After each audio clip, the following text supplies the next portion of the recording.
Buenos días. Vamos a empezar la clase del día de hoy. ¿Tienen a la vista la pantalla que dice para fiscalidad? Sí, profe, ahí se ve. Perfecto, gracias, Cristian.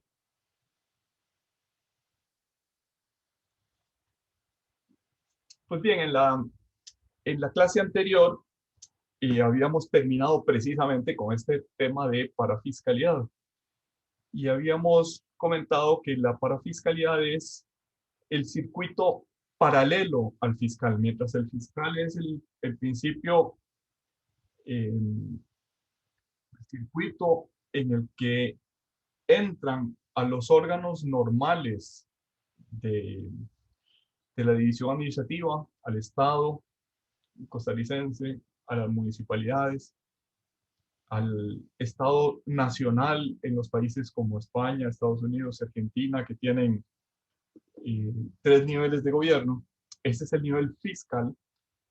Hay otro circuito u otros circuitos que se llaman parafiscales. Parafiscales quiere decir paralelos al fiscal. Y concluíamos la clase de la sesión anterior mencionando que las contribuciones parafiscales son tributos. Esta afirmación es muy importante por lo que vendrá a continuación en el resto de la sesión del día de hoy sobre la discusión en Costa Rica que incluso ha tenido lugar en la sala constitucional sobre si son o no son tributos una típica contribución para fiscal, a saber, las de seguridad social. Entonces, engarzamos con lo que dijimos en la sesión anterior. Las contribuciones para fiscales son tributos, le es aplicable el principio de reserva de ley, y conforme a ese principio, es el legislador el que debe decidir sobre el hecho imponible, la base imponible, la determinación del sujeto pasivo y del sujeto activo, la tarifa del impuesto, así como el procedimiento sancionatorio. Recuerdan que les pedí, por favor, que leyeran detenidamente el artículo 5 del Código de Normas y Procedimientos Tributarios. ¿Alguien lo tiene a mano y nos lo quiere, por favor, leer? Vamos a ir leyéndolo con pausa.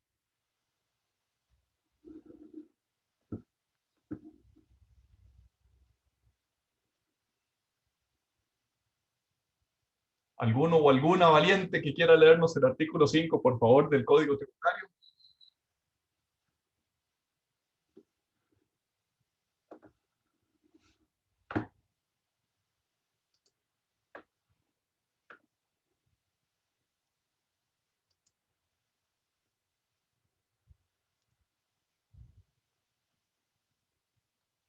¿Nadie se anima a leernos el artículo 5 del Código Tributario? Profe, yo puedo, pero mi conexión no es tan buena.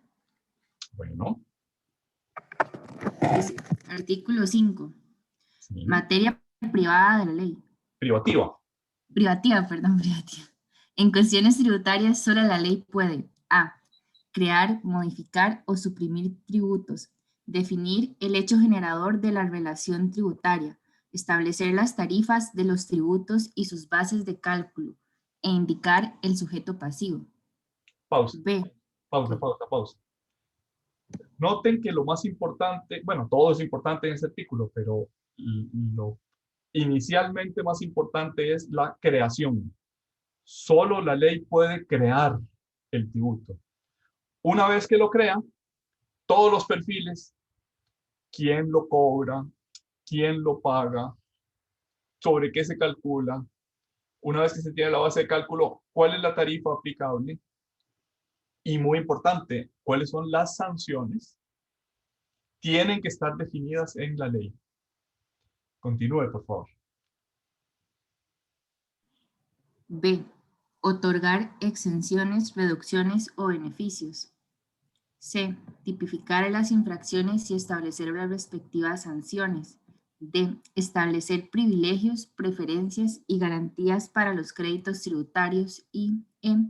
Regular los modos de extinción de los créditos tributarios por medios distintos del pago. En relación a tasas, cuando la ley no la prohíba, el reglamento de la misma puede variar su monto para que cumpla su destino en forma más idónea, previa intervención del organismo que por la ley sea encargado de regular las tarifas de los servicios públicos. Ok. Les adelantaba que vamos a ver una típica contribución para fiscal, es decir, un tributo para fiscal en Costa Rica, que son las cotizaciones de seguridad social. Hemos partido de que doctrinalmente son tributos y por tanto les aplica el principio de reserva de ley.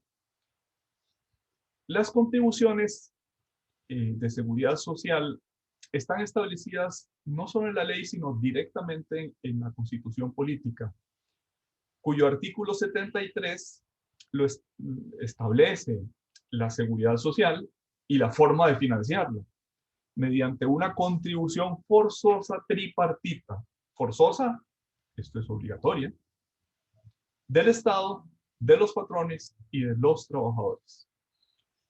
También menciona, digamos, la seguridad social es un campo mucho más amplio, pero el mínimo que establece la Constitución es para proteger de los riesgos de seguridad, invalidez, maternidad, vejez, muerte y demás contingencias que la ley determina.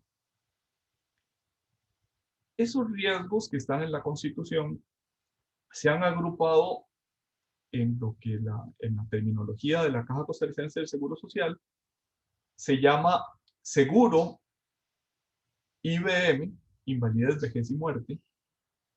En el lenguaje un poquito más popular podríamos decir seguro de pensión,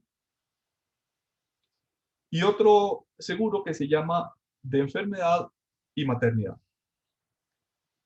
Son los dos seguros. Dice el artículo 70, su administración y el gobierno estarán a cargo de una institución autónoma denominada Caja Costarricense del Seguro Social. Este segundo rasgo que establece la Constitución es subrayar que la Caja tiene autonomía. ¿Qué quiere decir que es autónoma?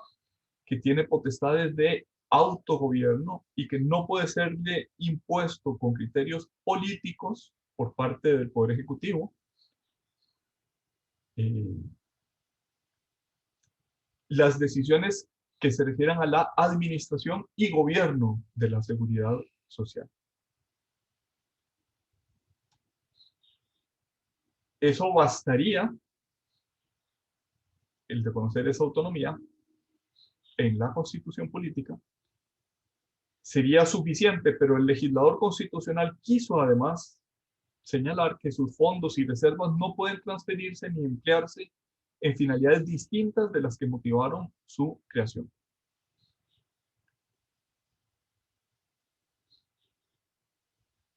¿Qué significa eso de fondos y reservas? Fondos es todavía un poquito más fácil de entender. El dinero que llega con base en esas contribuciones forzosas del Estado, patronos y trabajadores. Pero las reservas es una materia técnica propia de la naturaleza de seguro. Recordarán ustedes de sus clases de Derecho Mercantil que por el seguro se transfiere un riesgo propio a un tercero a cambio de una prima. Y las reservas es el que toma el riesgo, unas reservas, crea unos fondos que no son propios, sino que sirven para atender el acaecimiento de los riesgos que ha tomado. Si ha tomado los riesgos, tiene que financiar la ocurrencia de los riesgos en el futuro, y para eso hace unas reservas. Esas reservas tienen un alto carácter técnico, incluso podríamos decir un alto carácter matemático, un alto carácter actuarial, los cálculos matemáticos que indican la probabilidad del acaecimiento de un determinado riesgo. En otras palabras, si la caja toma el riesgo de mi pensión, el riesgo de los gastos que yo voy a tener durante mi vejez cuando no voy a tener ingresos para pagarme la vida, ello implica no solo que lo ha ido financiando con unos fondos formados por las contribuciones, sino que además tiene que tener unas reservas técnicas, y técnicas alude al tamaño de la población que va a estar en pensión, al lapso de tiempo, la esperanza de vida de los que se jubilan, y sumar los riesgos de maternidad y vejez. También de manera actuarial se hacen los cálculos de probabilidad de cuál población va a estar enferma, cuántos accidentes va a haber en el país, cuántos nacimientos, cuántas personas embarazadas, etc. Todos esos cálculos son unos cálculos que son actuariales. Con base en la probabilidad de su ocurrencia, se hacen esas reservas a partir de esos fondos. Esto, decíamos, es lo que orienta el artículo, bueno, lo que orienta no solo lo que manda, pero además lo que orienta el artículo 73 de la Constitución Política. Por su parte, la Ley Constitutiva de la Caja Costarricense del Seguro Social dice en el artículo 2: el seguro social obligatorio, podría haber algunos que no sean obligatorios, que sean voluntarios, pero el seguro social obligatorio comprende los riesgos de enfermedad, maternidad, invalidez, vejez y desempleo involuntario. Además, comporta una participación en las cargas de maternidad, familia, viudedad y orfandad y el suministro de una cuota para entierro, de acuerdo con la escala que fije la caja, siempre que la muerte no se deba al acaecimiento de un riesgo profesional. ¿Por qué esta última limitación? Porque los riesgos profesionales están tomados por otro seguro obligatorio que no a cargo del Instituto Nacional de Seguros, el seguro de riesgos profesionales. Entonces noten que este artículo 2 de la Ley Constitutiva de la Caja añade al mínimo del artículo 73 de la Constitución, añade algunas cosas, por ejemplo, el desempleo involuntario, por ejemplo, la cuota para entierro, por ejemplo, viudedad y orfandad. Esto es, la pensión no solo se da al que ha ido cotizando por esas contribuciones forzosas, sino también a los sucesores del cotizante. Dice el artículo 74 de la misma ley constitutiva. Por favor, interrumpan en cualquier momento. Como ya les dije, yo tomo el churuco y me cuesta soltarlo. Interrumpan y pregunten todo lo que quieran. Además, así se mantienen despiertos, que hoy es, amaneció nublado y con ganas de seguir en las cobijas. Espero que no me estén escuchando desde la cama, sino ya sentados en su lugar de estudio o de trabajo. Decía pues que el artículo 74 de la Ley Constitutiva de la Caja Costarricense del Seguro Social dice que los patronos y las personas que realicen total o parcialmente actividades independientes o no asalariadas deberán estar al día en el pago de sus obligaciones con la Caja Costarricense del Seguro Social conforme a la ley. Para realizar los siguientes trámites administrativos será requisito, y viene una lista de trámites administrativos que refuerzan la obligatoriedad de estar al día. Tal vez aquí me salté o eliminé involuntariamente una filmina que es el artículo 3 de la Ley Constitutiva de la Caja Costarricense del Seguro Social. Durante muchos años, desde el 49, perdón, en que se aplicó en que se aprobó la Constitución Política, ese artículo 73, hasta el año 2000, los seguros sociales en Costa Rica eran obligatorios únicamente para las relaciones en relación de dependencia, de subordinación laboral. ¿Recuerdan lo que dice el artículo 73? Contribución forzosa tripartita de patronos, trabajadores y Estado. Patronos y trabajadores son los dos términos de una relación de subordinación laboral. Pero en el año 2000, la Ley de Protección al Trabajador extendió lo que hasta entonces era voluntario, extendió la obligación de que los trabajadores independientes, es decir, aquellos que no están en relación de subordinación, aquellos que son no asalariados, como dice este artículo 74, también deben contribuir a la seguridad social. Antes de dedicar un buen rato, que vamos a hacerlo, a hablar de las contribuciones de los independientes, vamos a ir de lo general a lo particular, vamos a hablar de las contribuciones en general.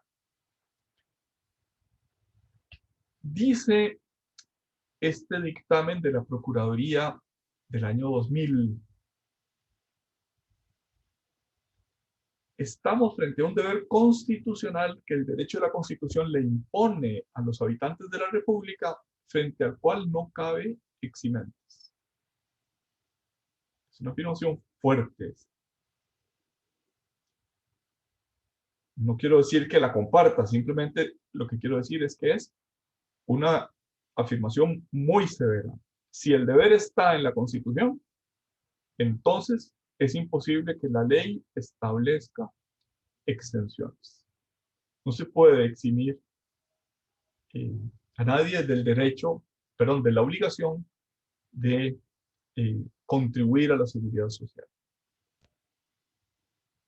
Uno podría argumentar, bueno, ¿y qué pasó durante los 40 o más años, 51 años, desde la aprobación de la Constitución en el año 49 hasta la Ley de Protección al Trabajador en el año 2000, en que los trabajadores, una clase de habitantes de la República, no estaban obligados a contribuir a la seguridad social? En todo caso, dejo esa afirmación tan rotunda de la Procuraduría como para que la tengan en la cabeza para lo que sigue. Otro dictamen 5 años posterior, el dictamen 392 del año 2005, la parafiscalía se constituye en el mecanismo normal de financiamiento de organismos de seguridad social o de entes representativos de intereses productivos o profesionales, sin que pueda considerarse que los recursos que el tributo genere sean recursos estatales. Creo que esta afirmación hay que enmarcarla en lo que dijimos al final de la clase anterior. Son órganos autónomos, no estatales, en el sentido de que no son parte del Estado central, del gobierno central, pero sin duda son entes de derecho público, por ejemplo, los colegios profesionales. No son de derecho privado, son de derecho público. Las cuotas del colegio profesional, del colegio de abogados en nuestro caso, son cuotas para fiscales, son tributos para fiscales. Y lo mismo podríamos decir de los impuestos del IAFA o de los impuestos del INDER, son impuestos para fiscales, de un circuito paralelo al fiscal que sería el estatal. Lo que nos viene a decir esto es que las cotizaciones de seguridad social son cuotas o tributos para fiscales. La doctrina las califica como prestaciones patrimoniales de carácter público. Noten que esta definición es idéntica a las definiciones de tributo que vimos al inicio de este tema, al inicio del tema segundo del programa.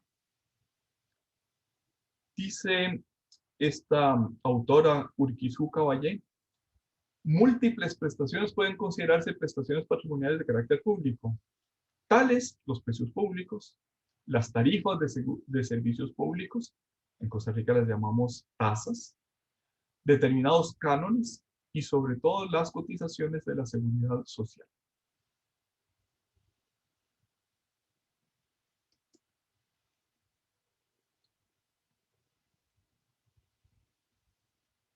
Para llegar a la conclusión de que las cotizaciones de la seguridad social son tributos para fiscales, hay que observar tres características. Primera, ¿qué es un tributo? Es una prestación patrimonial adeudada o debida al Estado o a otro ente público. En segundo lugar, son coactivas. No son voluntarias, son impuestas.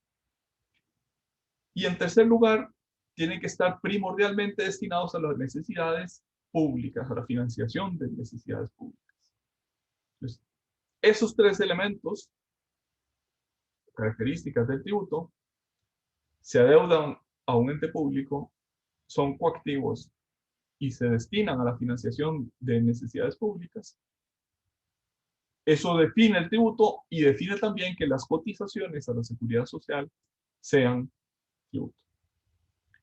No obstante, en este voto del año 98 de la Sala Constitucional, el voto 7393 del año 98, dijo que el pago de la cuota o contribución, y está hablando de las cuotas o contribuciones de seguridad social, no es un tributo, sino el pago de una obligación legal que es condición esencial para la existencia misma del régimen de seguridad social, y su finalidad es el fortalecimiento del fondo para protección y beneficio de los propios contribuyentes.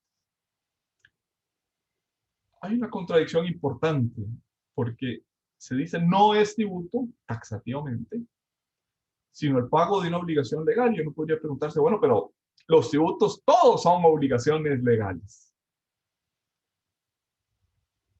Es decir, no es A sino B, y B también es predicable de A, es una contradicción lógica insalvable.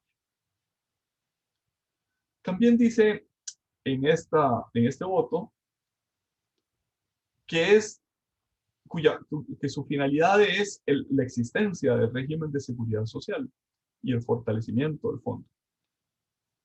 Esas finalidades son típicas finalidades públicas, tan públicas que están en la Constitución política, tan públicas que se impone con carácter general a todos los habitantes de la República, según dice la Procuraduría, y yo habría que decir más bien a todos los que se incluyen en la categoría de trabajadores. Pero eso no sería posible si eso no fuera un tributo. Cabalmente lo que define a los tributos es el sometimiento forzoso de la riqueza privada a una finalidad pública, mediante una exacción de carácter legal. No obstante, recuerden que ese voto del año 98 decía que no es tributo. En votos más recientes, como este voto del año 2006, 9568,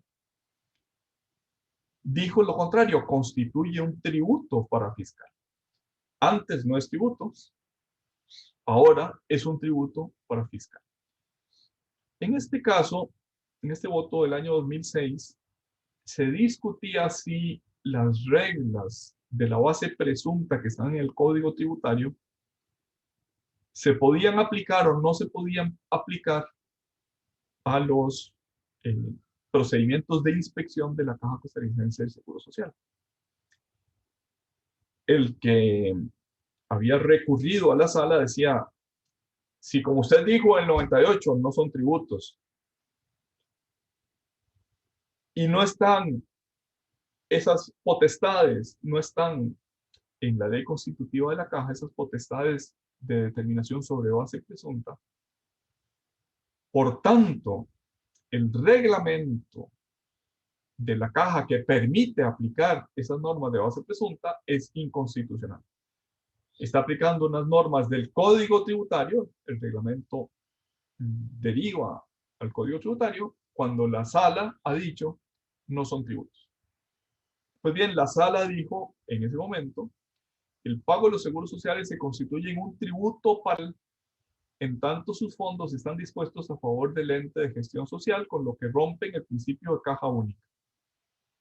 No son fiscales, sino parafiscales. No están en la caja única del Estado, sino en la caja parafiscal de la caja,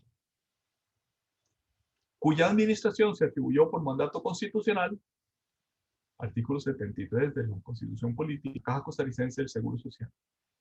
En virtud de lo cual esta disposición de orden legal esto es, los artículos 116, 125b y 124 del Código de Normas y Procedimientos Tributarios, esas disposiciones es absolutamente aplicable cuando realice la caja la labor de cobro y recaudación de esos pagos.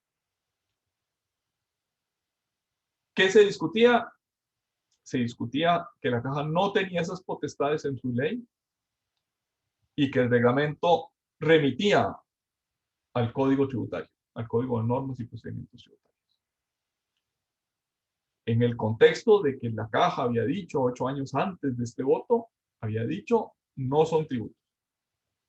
¿Qué dijo la sala? No. Pues no dijo me equivoqué, porque la sala no suele decir me equivoqué, pero rectificó diciendo no debe olvidarse, como si lo hubiera dicho antes, no debe olvidarse que el pago de los seguros sociales se constituye en un tributo parafiscal. En este voto más reciente, del año 2018, voto 13.058, la sala examinó más profundamente, dijo, ha habido dos posturas, incluyendo mis votos anteriores. La primera y la segunda tesis. En la primera, en este voto 9.568, considera la tesis de que son tributos y por tanto sus elementos estructurales, el hecho generador, la tarifa, la base de cálculo, el sujeto activo y pasivo, etcétera, los que María Alexandra nos hizo el favor de leernos hace un ratito, tomados del artículo 5 del Código Tributario, sus elementos estructurales deben por ley formal. Esta última consecuencia, el pleno sometimiento a la reserva de ley, no ha sido validada por la Sala Constitucional.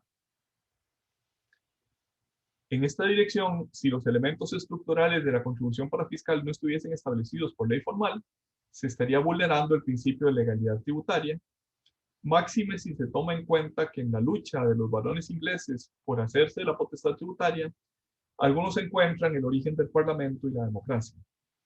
No hay democracia sin parlamento, ni de este sin la oposición. En resumidas cuentas, en este caso específico, esto es, en esta tesis, en esa primera tesis que la considera tributo, se debe aplicar el principio de legalidad tributaria. Consecuencia necesaria, ineludible de la tesis, de la primera tesis que está examinando la sala, todavía no ha dicho por cuál se va a decidir, pero está diciendo, consecuencia de esa primera tesis, es que es plenamente aplicable el principio de legalidad tributaria. La segunda tesis, sostenida por este tribunal, entre otras, en las sentencias del 94 a 3.819 y la del 98, 7.390, esta segunda fue la que puse en una filmina anterior, es la que considera que no estamos en presencia de una contribución parafiscal y por consiguiente no se debe aplicar el principio de legalidad tributaria. El pago de la cuota o contribución, según sea el caso, no es un tributo, como quedó dicho en los párrafos anteriores, sino el pago de una obligación legal que es condición esencial para la existencia misma del régimen creada precisamente en beneficio de los mismos contribuyentes. Esta última frase está tomada del voto del 98, que se repite en el fallo 13.658, se transcribe en este. Me siguen en lo que está planteando la sala. La sala dice, en mi jurisprudencia he dicho, primera tesis y segunda tesis. Y de la primera tesis no vale plenamente el que hubiera reserva de ley aplicable en todos sus extremos. ¿Querías comentar algo, Cristian? No. No, profe, yo no he levantado la mano ni nada, cualquier cosa. Es que Muchas gracias. se me iluminó el cuadrito, entonces pensé que tal vez querías decir algo. Muchas gracias, profe. Con gusto. Entonces, repito, la sala en este voto ha dicho, como ya dije, A y B y A y B son incompatibles, voy a decir cuál es, después de haber examinado, digamos, todas mis posiciones anteriores, cuál es mi posición actual. Dijo la sala, según la doctrina más autorizada en materia tributaria, las contribuciones parafiscales son un tributo, pues contienen los elementos materiales de la obligatoriedad, el deber de pagarlas por quienes se encuentren en el supuesto de la norma creadora, de singularidad debido a que afecta a un determinado y único grupo social o económico, y la destinación sectorial a causa de lo que se recauda a través de esta prestación obligatoria se utiliza en beneficio exclusivo del grupo que pagó el tributo. Estamos, pues, ante el ejercicio de una potestad de imperio del Estado que impone prestaciones pecuniarias, para el cumplimiento de fines sociales o económicos. Ergo, solo a través de una ley formal se pueden crear. Tributum sine ley. Esta última expresión latina, nullum tributo sine ley, le falta el nullum. No existe un tributo sin ley, parecido al principio del derecho penal, nula pena sine ley. No hay pena sin ley, no hay delito sin ley. Entonces yo diría, si la sala tenía 2 votos, estos que dicen que no es tributo, y otros 2, y al menos otro que decía que sí es tributo, y cuando se le hizo notar la contradicción, termina diciendo, según la doctrina más autorizada, son tributo, me parece que ya dirimió el que esta materia de las cotizaciones de seguridad social revisten carácter de tributos parafiscales. Ahora, a pesar de lo que acabamos de decir, a pesar de que de que la sala ha dicho son contribuciones parafiscales, se cuidó de decir que no todos los elementos estructurales, los que María Alexandra me parece nos leyó del artículo 5 del código, no todos los elementos tienen que estar definidos en la ley. Dice el artículo 23 de la ley constitutiva. Las cuotas y las prestaciones, o sea, lo que se cobra y las prestaciones que la caja le presta a los asegurados, serán determinadas por la junta directiva de acuerdo con el costo de los servicios que haya de prestarse en cada región y de conformidad con los respectivos cálculos actuariales. La contribución de los trabajadores no podrá ser nunca mayor que la contribución de sus patronos, salvo los casos de excepción que para dar mayores beneficios a aquellos y para obtener una más justa distribución de las cargas del seguro social obligatorio, señale el reglamento con base en recomendaciones actuariales. Entonces, noten que la ley, en primer lugar la Constitución, en segundo lugar la ley constitutiva de la Caja, está delegando uno de esos elementos estructurales, la base de cálculo y el porcentaje de contribución, a ser determinados por la junta directiva de la Caja.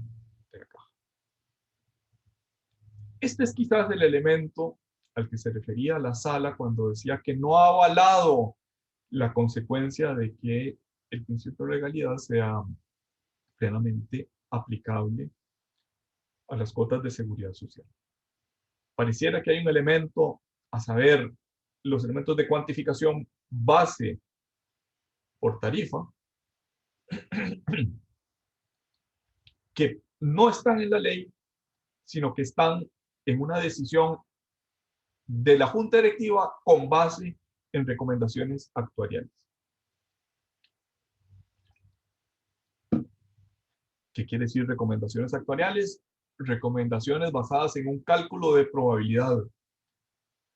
Y noten que dice, tomando en cuenta el costo de los servicios. Yo me imagino, es una forma de explicarlo porque yo no soy matemático, pero me imagino que, digamos, eh, la caja establece el servicio de ortopedia. Y en ese servicio de ortopedia va a atender a todos los que se accidenten en motocicleta. Y por tanto, uno de los elementos que tiene que tomar en cuenta pues es los ortopedistas, el anestesista, los cirujanos, la mesa o quirófano, mesa de operaciones o quirófano, eh, las camas de hospital, las radiografías. Y otro de los elementos, o sea, esto es costo, y otro de los elementos es cuál es la probabilidad de su ocurrencia, es decir, cuántos accidentes de motocicleta va a haber en el periodo 2021. Supongamos que va a haber 6.000 accidentes de motocicleta, de los cuales el 50% va a ser grave y el 30% leve y el 20% muy leve. Ese cálculo actuarial, ese cálculo de probabilidades que hace un matemático, multiplicado por el costo, es lo que la masa que la caja debe financiar. Y por tanto, la junta directiva, con base en ese presupuesto, costos más probabilidad de ocurrencia, determina cómo se financia, determina cómo es el seguro de enfermedad y maternidad para que cubra ese riesgo de los accidentes de motocicleta en el país. Como se ve, es muy complicado, es difícil que esos elementos estuvieran en la ley. No puede decir el legislador, o no parece que pueda el legislador en materia de seguros, en materia de riesgos probables pero no ciertos, no parece que pueda decir corresponde pagar un 10% sobre los salarios o un 10% sobre los ingresos de los trabajadores independientes. A mí me parece que son tributos las contribuciones de seguridad social. Me parece que son, dentro del género tributo, son de la especie tributos para fiscales. Contribuciones obligatorias, prestaciones patrimoniales o pecuniarias, sometidas a una finalidad pública. Le damos a un ente público el poder de exacción, el poder de sacar del bolsillo privado una determinada suma para someterla a una finalidad pública, la seguridad social. El artículo 73 la delinea, o delinea, la delinea en unos determinados riesgos y le ordena a la caja administrar los seguros de esos determinados riesgos. Sí, María Alexandra. Profe, yo tengo una pregunta, pero con el tema que dice ahí de la contribución de los trabajadores no podrá ser nunca mayor que la contribución de sus patronos. Sí. Eso, ¿me podría dar un ejemplo de eso para entender? Porque no sé cuál caso podría ser ese en el que no sé, los trabajadores tienen que dar una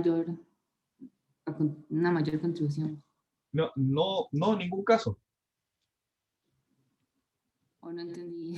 O sea, está previsto que habría casos de excepción.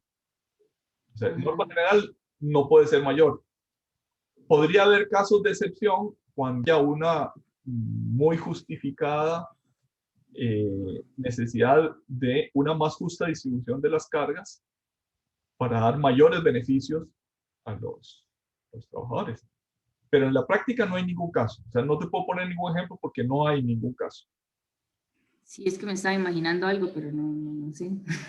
Bueno, No podría como... A ver, yo también hago ese ejercicio de imaginarme algo. Lo hacemos los dos. Diga usted primero y yo después le complemento qué me imaginé yo. No, es que yo era eso, estaba tratando de ponerlo porque yo soy mucho de aprender con ejemplos, entonces para entender necesito como un ejemplo. Ajá. En, en este caso, no sé, que alguien sea trabajador de un lugar, pero que tenga más recursos, pero también ahí sería como una doble, no sé, imposición. Por eso le preguntaba, porque no me llega ahorita el ejemplo. Le pongo el ejemplo que yo creo. Okay. Para el seguro de pensión, el trabajador me parece que contribuye con un 4,5%, casi 5, 4,70%. No tengo el porcentaje exacto. Y el patrono, para ese seguro, contribuye aproximadamente con el doble, con 9 algo. O sea, se cumple plenamente este principio de que la contribución del trabajador nunca podrá ser mayor que la contribución del patrón. No obstante, es sabido que el régimen de pensiones de la caja es un régimen eh, bastante escaso, ¿verdad? El máximo de pensión es algo así como 1.600.000 colones que otorga a personas, digamos, a los que más hayan cotizado durante más tiempo, el máximo es 1.600.000 colones. Entonces, la caja podría habilitar, no lo ha hecho, no existe eso, pero podría habilitar la posibilidad de que los trabajadores que quisieran hacerlo para aumentar su pensión tuvieran una contribución extra o adicional. Quienes ganen a partir de cierto punto, que tengan, digamos, los mejores sueldos de la República, podrían, para mejorar la pensión, podrían tener una contribución mayor incluso que la de los patronos. Pero como digo, son ejemplos imaginados, no es así en la práctica. En la realidad no hay ningún caso en la que los trabajadores coticen más, ni en el seguro de salud, ni en el seguro en el IBM, el de invalidez, vejez y muerte, coticen más que sus patronos. Gracias, profe. Con gusto.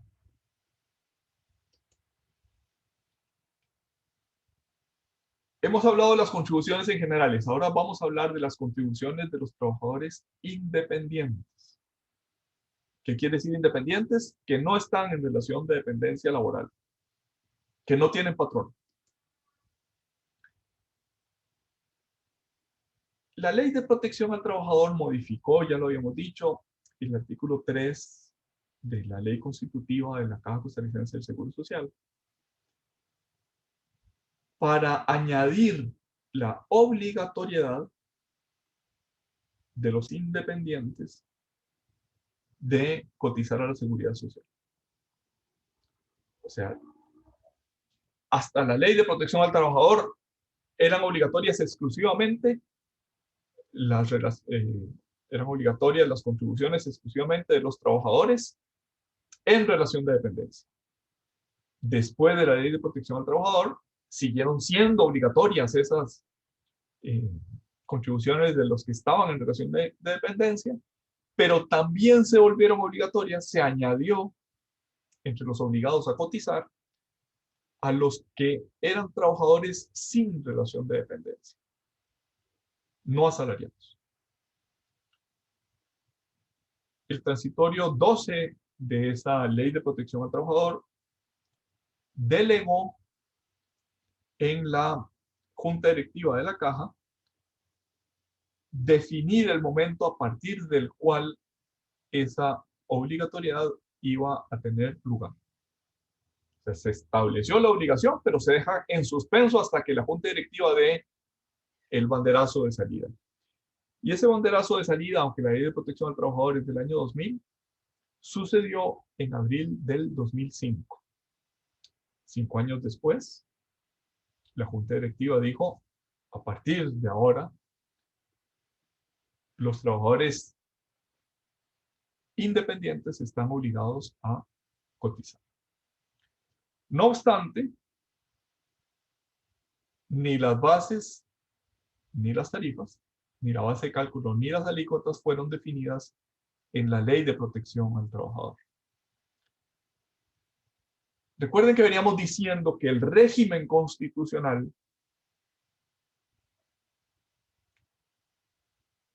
no está tan claro que el principio de reserva de ley aplique, o sea, sí aplica a todos los elementos, pero no está tan claro que aplica a este elemento, el de cuantificación, la base de cálculo, ni las alícuotas, ni la base sobre la que se calcula, ni el porcentaje.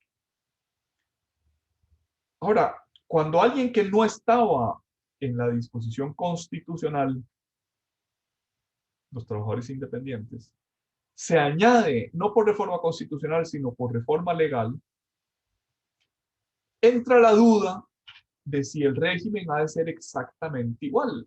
Es decir, si el régimen debe basarse también en los mismos elementos de cuantificación, costo de los servicios, probabilidad de su ocurrencia, previstos en la ley en desarrollo del artículo 73 de la Constitución Política.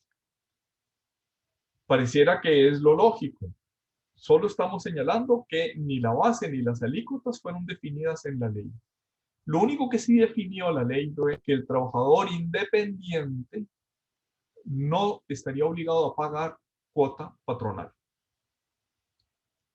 Obviamente, si no tiene patrono, si lo que caracteriza a un trabajador independiente es que no es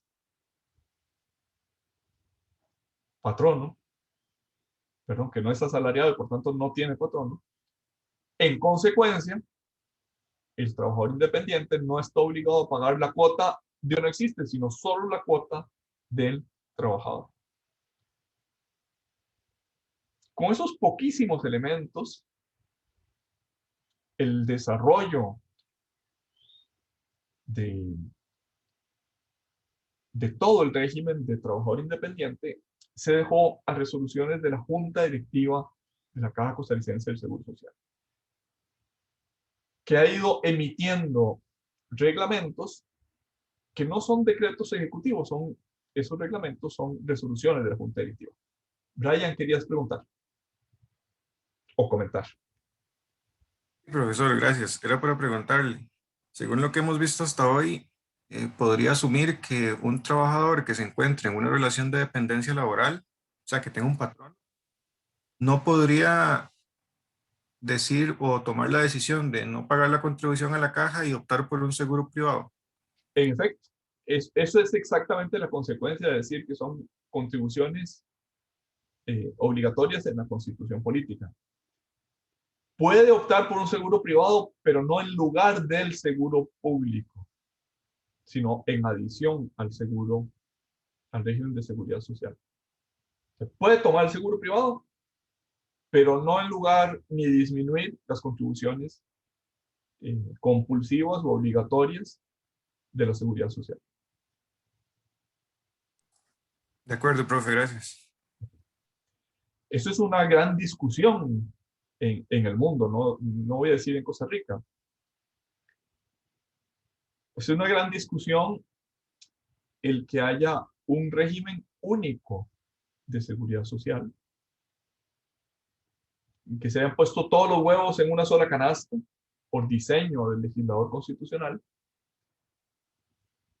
y no solo por el lado de la financiación, es decir, por las cuotas, por la base de cálculo, etcétera, sino también por el prestador del servicio.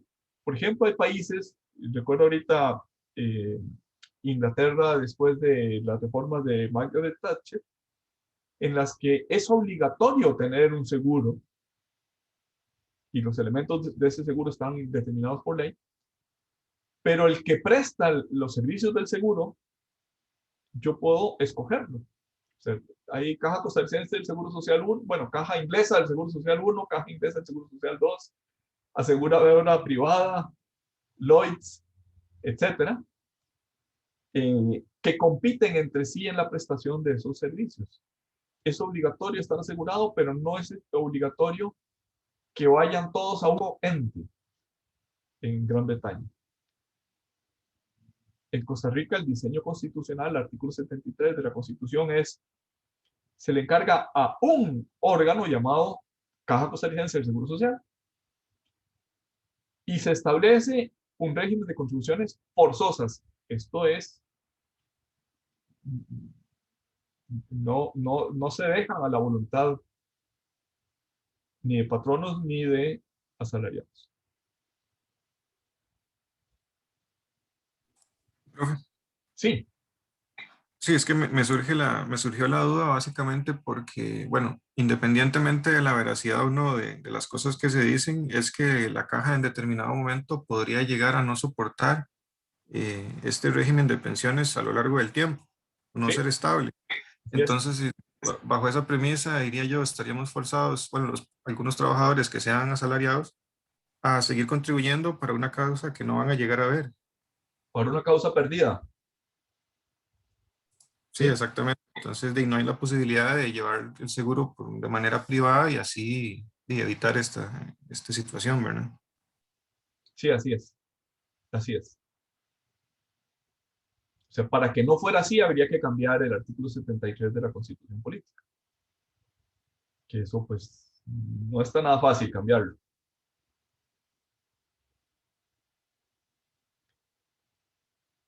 Entonces decíamos que la evolución de esta materia fue el artículo 73 de la Constitución, tiene un diseño tripartito basado en la relación de dependencia laboral y el artículo 3 de la ley constitutiva fue modificado por la Ley de Protección al Trabajador en el año 2000 para incluir trabajadores sin dependencia laboral, esto es, independientes.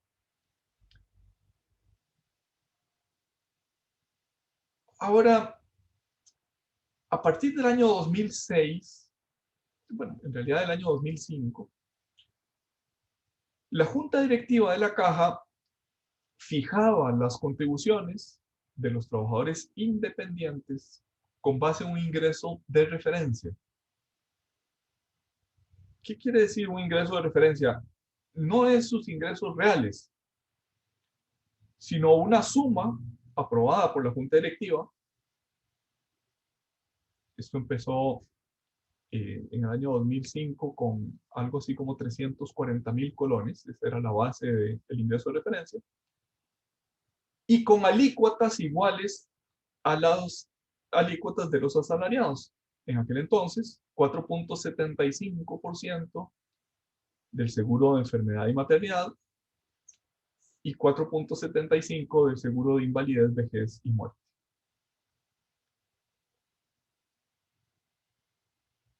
Dijéramos, el razonamiento de la Junta Directiva era principio de igualdad. Los trabajadores independientes deben contribuir en plano de igualdad con los trabajadores dependientes con el mismo porcentaje, detrayendo de sus ingresos el mismo porcentaje para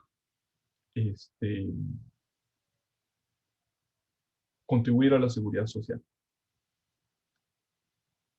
Esos ingresos de referencia eran ajustados periódicamente, es decir, en el año 2005 era 340.000 colones, en el año 2006 fue 370.000 colones, en el año 2007 fue 400.000 colones y así sucesivamente.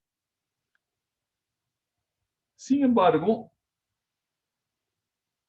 en algún momento hacia el año 2017,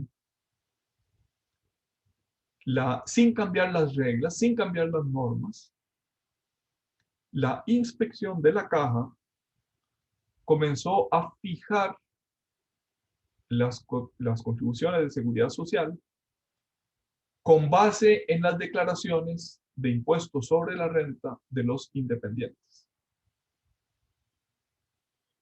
Es decir, ya no estamos hablando de un ingreso de referencia, no estamos hablando de una suma que determina la junta directiva, sino que se dice para cada caso particular debe utilizarse la declaración de impuestos sobre la renta de ese asalariado, de ese independiente.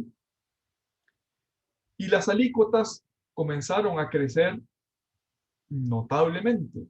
Vean que las de los asalariados, 4.75 para cada uno de los dos seguros, y la de los independientes, prácticamente el doble, 10,69 para el seguro de enfermedad y maternidad y 7,93 para el seguro de invalidez, vejez y muerte. En otros países de nuestro entorno no se llama invalidez, vejez y muerte, se llama invalidez, vejez y sobrevivencia. Porque cuando uno se muere ya no le pagan a los que le sobreviven. Pero bueno, hecha esa digresión, lo que quería señalar es que las alícuotas empezaron a ser sustancialmente mayores que las de los asalariados.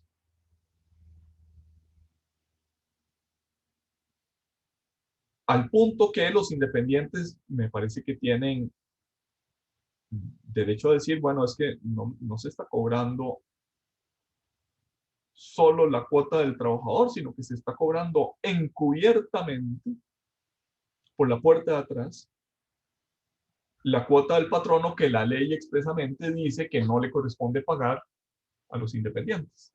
Es una cuota del patrono o patronal disfrazada, independiente. Es una especie de fraude de ley lo que está haciendo la junta directiva de la caja al subir esas alícuotas de manera tan desproporcionada. Y además, muy gravemente, la inspección de la caja, y es algo que está haciendo todavía el día de hoy, desde hace varios años, los ajustes ya no son al ingreso de referencia, sino que son a las cuotas pagadas en los últimos 15 o 16 años, retroactivamente.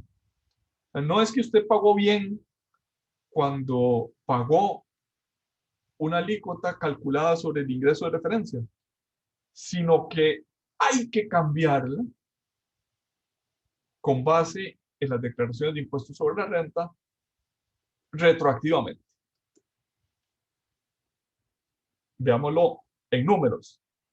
El acuerdo de junta directiva del 26 de enero del 2006 decía que los trabajadores independientes, para el seguro de salud, el afiliado pagaba el 4.75%, el Estado el 6.25%, es decir, entre ambos pagaban el 11%. Y para el seguro de invalidez, vejez y muerte, el afiliado pagaba el 4.75% y el Estado pagaba el 2.50%. Entre ambos pagaban un 7.25%. Es decir, la suma de ambos seguros con contribuciones tanto del Estado como del trabajador independiente sumaba 17,25%.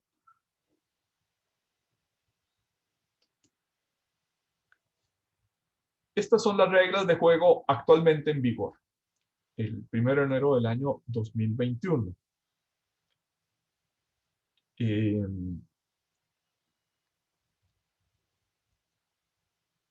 Al lado izquierdo están los niveles de ingreso expresados en salarios mínimos. El salario mínimo determinado por el Ministerio de Trabajo.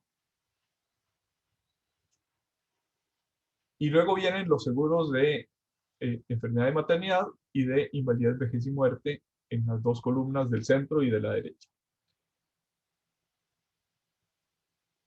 Como ese salario mínimo muy fácilmente se supera para la gran mayoría de los trabajadores,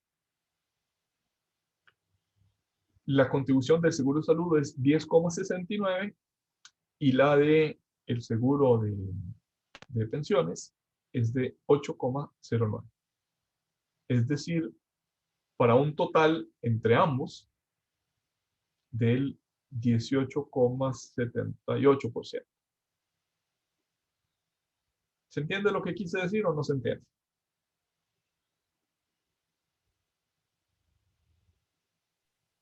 Profe, sinceramente no del todo. Ah, bueno, ¿quién me pregunta? Perdón, Rosita. Sí, profe. Ok. Lo que quiero señalar es que pasó de 4,75% al seguro de salud a 10,69% en el seguro de salud. Pasó de 4,75 en el de invalidez, vejez y muerte a 8,09 en el mismo seguro. ¿Qué quiere esto decir? Ha ido creciendo cada vez más la tarifa, el porcentaje, la alícuota, y además, ya te doy la palabra, Cristian, además, ya no se hace sobre el ingreso de referencia, sino con base en las declaraciones de impuesto sobre la renta. Adelante, Cristian. Profe, con esta última oración me respondió mi pregunta. Muchas gracias. Ah, ok, con gusto. Rosita, ¿te quedó un poquito más claro? Sí, ahora sí, profe. Gracias. Ok, con gusto. Ahora,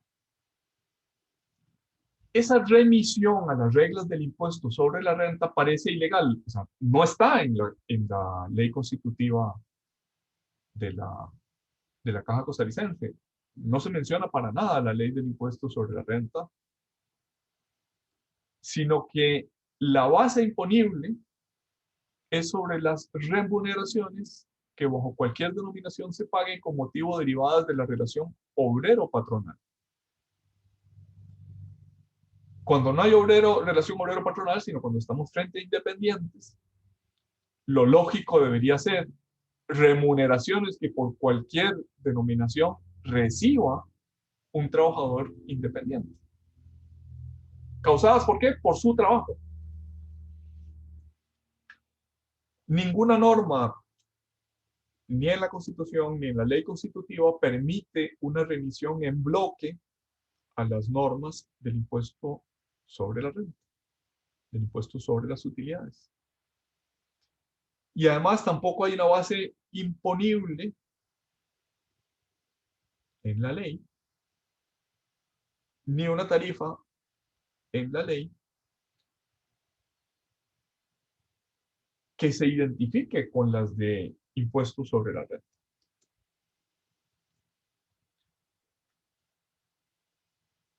En el expediente legislativo 10.332 que pretendía modificar el artículo 3 de la Ley Constitutiva de la Caja, se proponía expresamente, en el caso de las personas independientes, el monto de su contribución se fijará con base en la totalidad de los ingresos netos que perciba con motivo o derivados de su trabajo independientemente de su denominación. Para estos efectos, la base de dicha contribución no podrá ser menor a los ingresos reportados por otra persona trabajadora independiente ante la Dirección Nacional de Tributación del Ministerio de Hacienda. Ese expediente legislativo que proponía expresamente eso que está haciendo la Caja, no fue aprobado. Fue rechazado por los diputados esa reforma legislativa. Regresamos al artículo 23 que ya habíamos leído. Las cuotas y las prestaciones serán determinadas por la Junta Directiva de acuerdo al costo de los servicios que haya de prestarse en cada región y de conformidad con los respectivos cálculos actuariales. No hay manera de reconducir esa disposición del artículo 23, costo de los servicios y cálculos actuariales, reconducirlos a la renta neta del impuesto sobre la renta. No está de ninguna manera relacionado ni con el costo de los servicios ni con el cálculo actuarial. No hay forma de entender que las cuotas de los trabajadores independientes son una especie de segundo impuesto sobre la renta que se calcula sobre la misma base imponible del impuesto sobre la renta. Eso contradice la interpretación del artículo 23 de la Ley Constitutiva de la Caja, que exige ser interpretada de acuerdo con el sentido propio de las palabras. Y el sentido propio de las palabras dice costo de los servicios y cálculo actuarial para financiarlo.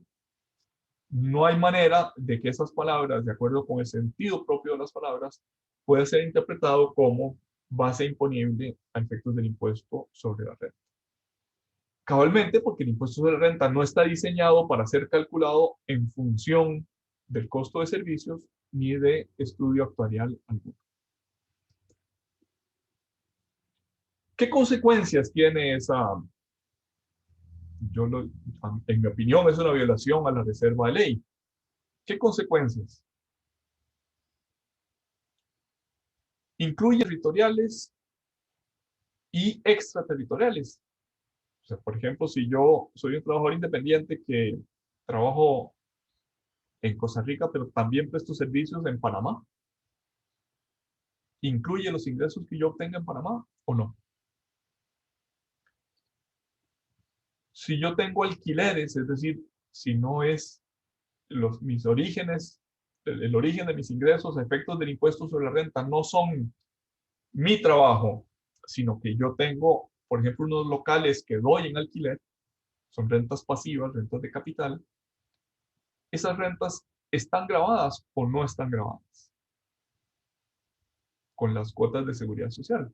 Sí están grabadas con impuesto de la renta, pero lo están para efectos de la seguridad social. Tengo una ganancia de capital, esto es, si tengo un activo que utilizo en mi actividad y lo vendo. Por ejemplo, si yo soy zapatero y vendo la máquina de hacer zapatos, eso es una ganancia de capital. ¿Esa ganancia está afecta o no a cuotas de seguridad social? Está claro que está afecta al impuesto de la renta, pero puedo decir que cuando vendí esa máquina de hacer zapatos, eso es un ingreso derivado de mi trabajo. A mí me parece que no. Pueden deducirse, pueden restarse, como si se pueden restar en la ley del impuesto sobre la renta.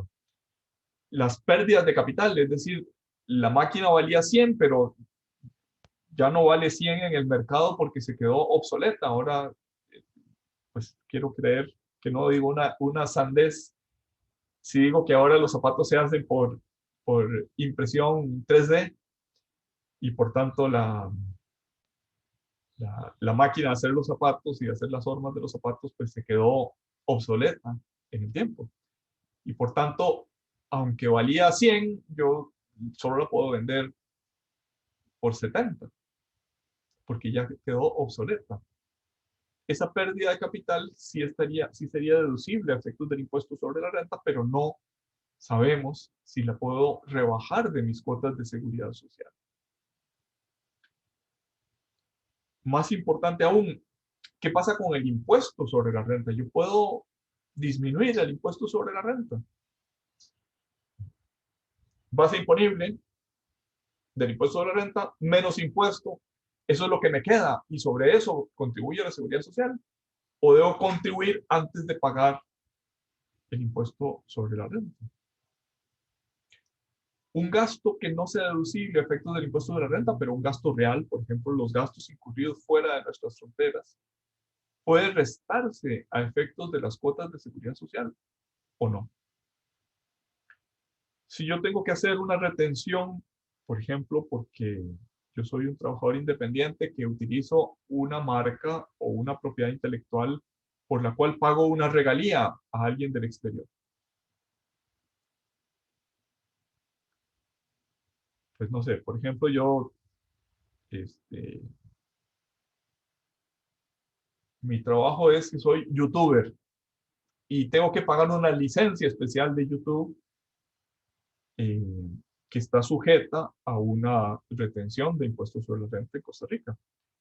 Existe un mecanismo de cálculo que se llama Gross Up, que consiste en que yo a YouTube, YouTube me quita la licencia si yo le disminuyo algo del pago. Entonces yo hago un Gross Up, le aumento el monto para que al quitarle la retención, el neto que reciba YouTube sea exactamente el pactado con YouTube. Algo así parecido sucede con todos los servicios prestados en línea. Ese gross up, ese aumentar el monto para que la base de retención sea diferente y al prestador de servicio al exterior le llegue neto de impuestos, ¿es deducible o no es deducible a efectos de cuotas de seguridad social? Pues nada, ninguna de esas preguntas que están en la filmina puede ser respondida responsablemente porque no está en la ley, solo la ley la puede responder. Si no está en la ley, queda al arbitrio del funcionario que me investigue. Y cuando algo queda al arbitrio, casi siempre, significa que queda a la arbitrariedad del inspector fiscal. Como ven, pues esto es materia muy seria, muy grave. Preguntas, dudas, aclaraciones, comentarios con lo que llevamos dicho hasta ahorita.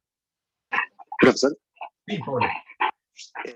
y con esta situación, digamos, ¿no se ha interpuesto alguna acción de inconstitucionalidad o alguna cosa así, o algún recurso en sala constitucional? Hay varios que están pendientes de resolver. Hay una acción de inconstitucionalidad eh, que, que interpuso un actuario matemático diciendo que las cuotas de los trabajadores independientes no se calculan con base en cálculos actuariales. Está admitida a trámite, no ha sido resuelta, ya tiene varios años de estar en estudio. Hay una segunda acción de inconstitucionalidad planteada por el Colegio de Abogados, eh, con unas 400 o 500 coadyuvancias. O sea, si dijéramos, esto no es materia de unos cuantos, sino que es una materia, ahora verán unos números que les menciono, que les voy a mencionar más adelante, realmente puede ser un desastre social eso que está haciendo la caja. También hay o sea, esas dos acciones de constitucionalidad y además hay un proceso contencioso administrativo contra algunos elementos del reglamento que está pendiente de sentencia desde hace más de un año. Al día de hoy, bueno, por lo menos al día de ayer no había sido resuelto según la página web del Poder Judicial.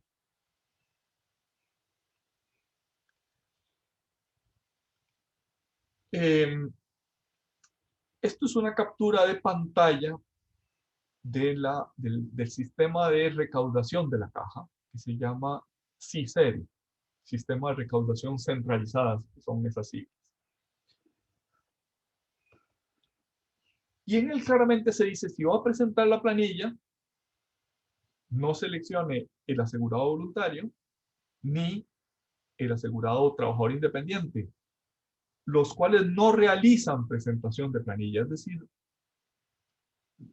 antes les dije que se hace con base que desde hace unos años la caja está haciendo estos ajustes retroactivos con base en la declaración de impuestos sobre la renta, pero la afirmación de la caja es que usted subdeclaró sus ingresos. Tiene un problema que es que no hay declaración. El independiente no puede presentar planilla, no puede presentar un formulario de declaración. Ya para hacerlo no hay formulario para hacerlo y no hay manera de hacerlo. O sea, nadie me recibe una declaración de estas en la Caja Costarricense del Seguro Social. Ahora, los reglamentos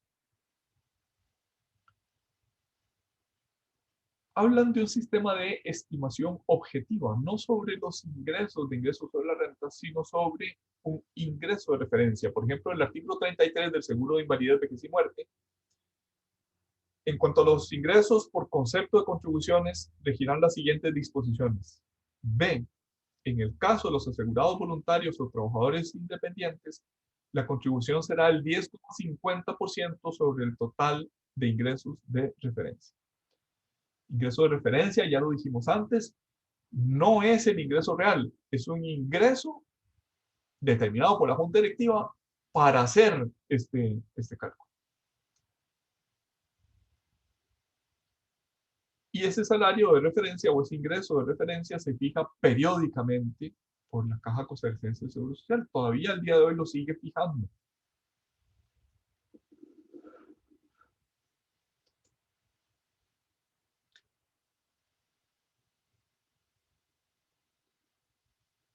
pareciera que cuando la caja puso a cobro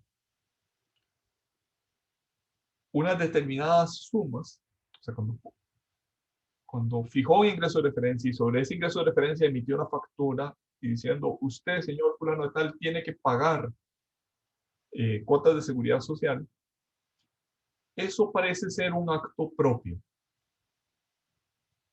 Y de acuerdo con la doctrina administrativa de los actos propios no pueden ser revocados unilateralmente por el ente público. Dicho en otras palabras, el administrado tiene derecho a confiar en que las actuaciones de la administración son correctas, son válidas, son legítimas. Hay un derecho de confianza legítima en que la actuación de la administración pública es correcta y conforme a derecho. Y cuando no lo es, cuando yo confié en que la actuación de la administración era correcta y se demuestra que esa actuación de la administración no era correcta, hay eventual causación de daños y perjuicios. Se le puede reclamar daños y perjuicios al ente público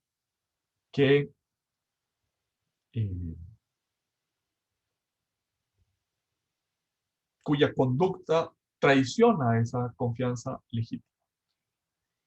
En derecho administrativo, ese principio de los actos propios se expresa con esa frase latina: venire contra factum proprium non vale. Una traducción de baja latinidad: no se vale, no está permitido ir contra los actos propios. El ente público no puede revocar unilateralmente los actos administrativos que confieren derechos a los administrados. No puede hacerlo sin causar daños y perjuicios, y no puede hacerlo en Costa Rica fuera del régimen de lesividad. Esto es, para revocar un acto administrativo, la administración debe declararlo lesivo a los intereses del Estado, y no lo puede revocar unilateralmente, sino que ha de acudir a un juez de lo contencioso administrativo para revocar. Se declara lesivo y se debe demandar, debe la administración demandar frente a un tribunal de lo contencioso administrativo la revocación de su propio acto. No lo puede hacer unilateralmente. El informe del Colegio de Abogados del año 2018 dice que esa determinación que hace la caja es una determinación de oficio originaria. Esto es, no es como en la declaración de impuestos sobre la renta, que yo declaro y la declaración no es de oficio, sino que es del particular. No es del ente público, sino que es del particular. Y la Dirección General de Tributación la puede revisar en el futuro.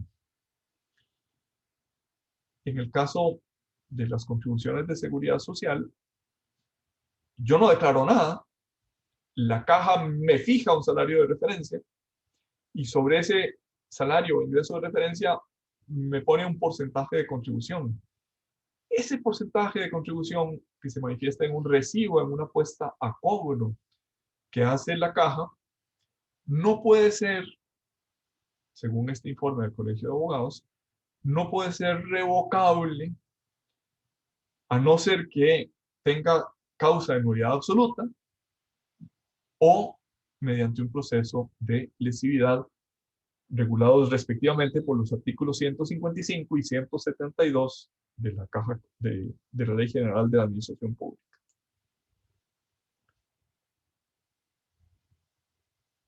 Otro elemento que también está en discusión entre los independientes y la Caja es el acceso a las declaraciones de impuestos sobre la renta en el sistema informático de la Administración Tributaria, que tiene ese nombre de SIAT. Me parece que quiere decir Sistema Informático Integral de Administración Tributaria. Dijéramos que lo que está haciendo la inspección de la Caja es que compara los ingresos de impuestos sobre la renta versus los salarios de referencia con base en los cuales cotizó el profesional independiente, el trabajador independiente. Y de esa comparación entre la base de cálculo salario de referencia o ingreso de referencia versus ingresos en la declaración de impuestos sobre la renta, surge lo que la caja califica como ingresos omitidos o subdeclarados. Aquí dice que entre marzo del 2006, pero es entre abril del 2006 y el día de hoy. Y pretende cobrar, bueno, 13 años, cuando hice esta filmina, ya vamos por 16 años, con intereses y con recargos. Retroactivamente, 13 años. Entonces la pregunta es, ¿tiene acceso la inspección de la caja a mi información tributaria? Esa materia está regulada por el artículo 20 de la Ley Constitutiva de la Caja y por el artículo 115 del Código de Normas y Procedimientos Tributarios. El artículo 115 del Código de Normas y Procedimientos Tributarios dice que la información obtenida o recabada por la Administración Tributaria solo podrá utilizarse para fines tributarios de la propia Administración Tributaria, la cual está impedida para trasladarla o remitirla a otras oficinas, dependencias o instituciones públicas o privadas, salvo el traslado de información a la Caja Costarricense del Seguro Social de conformidad con el artículo 20 de la Ley Constitutiva de la Caja del Seguro Social. O sea, en principio general, solo se puede utilizar la información para efectos tributarios.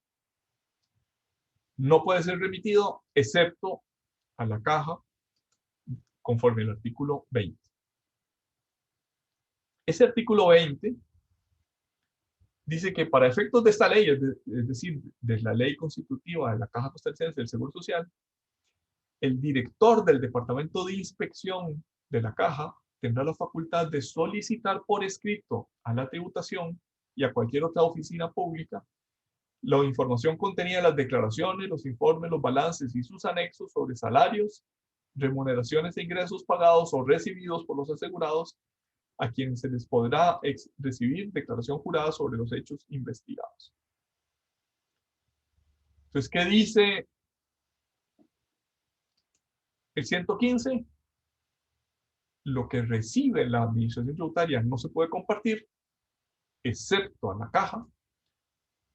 Y lo que dice el artículo 20 de la ley de la caja, el director del departamento puede pedir a la tributación la información de las declaraciones, informes, etc. Los puede pedir caso por caso. Le puede pedir debidamente justificado, mire, estoy investigando a José María Oriamuno, por tanto, deme copia de sus declaraciones, deme copia del balance de su declaración de impuestos sobre la renta. Quiero ver si además es buen patrono, si pagó correctamente, entonces quiero saber qué salarios reportó en su declaración de impuestos sobre la renta. Pero no parece que lo pueda hacer masivamente. Esto es, podrá pedir por escrito la información, pero no parece que pueda pedir masivamente, no parece que pueda pedir, como en este momento tiene, acceso directo al sistema informático. Y no el director del departamento, sino los inspectores. Los 200 inspectores que tiene ese departamento, a distancia de un clic, pueden ingresar al sitio informático de tributación, lo cual parece que excede las facultades que le otorga el 115 del Código y el 20 de la Ley Constitutiva. En una inspección comienza porque el inspector le pide al trabajador: deme sus declaraciones del 2006 para acá, o desde el 2005 para acá. Pareciera que ese trabajador no está obligado a presentarlas porque la Ley de Simplificación de Trámites taxativamente dice que debe haber un procedimiento de coordinación institucional. Si hay un ente público que tiene la información, deberá coordinar con ese otro ente público para no solicitarla al administrador. La conducta de la caja, que tiene acceso a las declaraciones desde el año 2000, es decir, desde que se aprobó la ley. Antes dije que excede lo que decía la ley de protección al trabajador, pero desde que se firmó, desde que se entró en vigor esa ley, hay un convenio de intercambio de información entre la caja y tributación. Parece muy raro que 15 años después venga a decir, bueno, déme las declaraciones porque le voy a hacer ajustes retroactivamente. Es decir, teniendo la información desde el primer día, fue omisa la inspección de la caja. Y después, primero de no pedirla durante 13 o 14 años, en los últimos 3 o 4, sí la utiliza.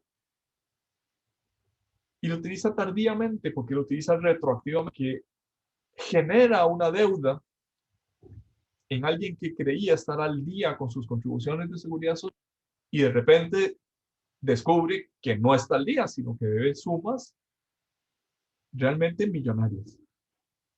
En el caso de un notario que llevábamos en la oficina, un notario muy connotado que ya falleció,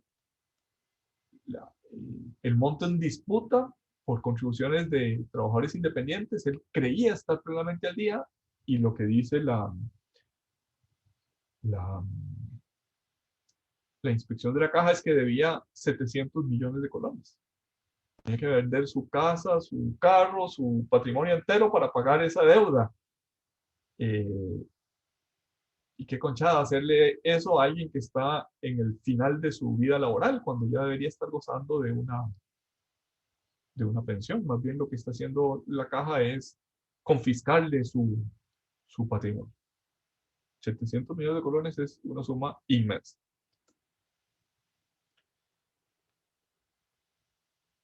Bien, llevamos hora y media y la Facultad de Ciencias de la Educación dice que no deberíamos pasar de 50 minutos continuos sin hacer algún descanso.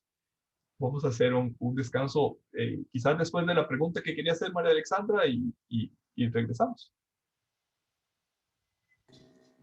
Nada más quería saber si en algún momento del curso vamos a ver algo relacionado al impuesto sobre la renta y el cálculo para aprender un poco de eso, o si definitivamente en ese curso no se ve eso. Sí, está en las últimas lecciones. En el programa, las últimas lecciones son impuesto sobre la renta e impuesto al valor agregado. Ok, súper, gracias, profe. Bueno, con gusto. Vamos a hacer una pausa de unos 10 minutos y regresamos. Son las 7, las 8:29, a las 8:40 regresamos. Ok, gracias, profe. Bueno, con gusto. Sí.